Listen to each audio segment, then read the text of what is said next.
தூத்துக்குடிக்கு போன பிள்ளைய காட்ட பக்கம் போன பிள்ளைய இப்போ அந்த அநியாயம் பண்ணிருக்கிறீங்களடா. இப்போத்தான் அந்த பிள்ளைய பார்த்து என் பேரன் பேத்தி சொல்லிச்சு, அங்கே பெற்றவங்களுக்கு இப்படி பெற்றவங்களுக்கு வயிறு எரியுன்னு.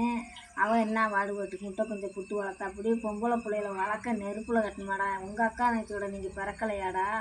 என்ற சோத்த திண்டையெல்லாம் வைக்கல திண்டையலாடா. அந்த அநியாயம் பண்ணிருக்கிறீங்க நாசமாக போனவங்கள.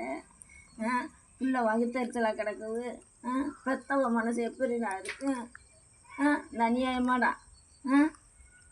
நாசமாக போக என்னென்ன அநியாயம் பண்ணுறாங்க எங்கள் காலத்தில் அப்படியாடா.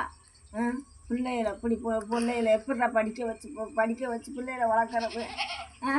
இந்த பிள்ளைகளை கொண்டு அந்த என்ன படித்து அது எப்படி கனவு கண்டிருக்கும், எப்படி பிழைக்கலாம்னு கண்டிருக்கு. அது குடும்பம் எத்தனை குடும்பமாக அது கூட அப்படி செஞ்சுருக்கிறீங்களாடா. கொலகார பயிர்களை சாந்தையை குடிக்கலை, தூய்மையை குடிக்கலை. அவங்கெல்லாம் குண்டில் சுடணும்டா, நிற்க வச்சு ஓட விட்டு சுடணும். நாசமாக போனவங்க இந்த குடும்பம் ஒன்றும் வாங்கிங்களா?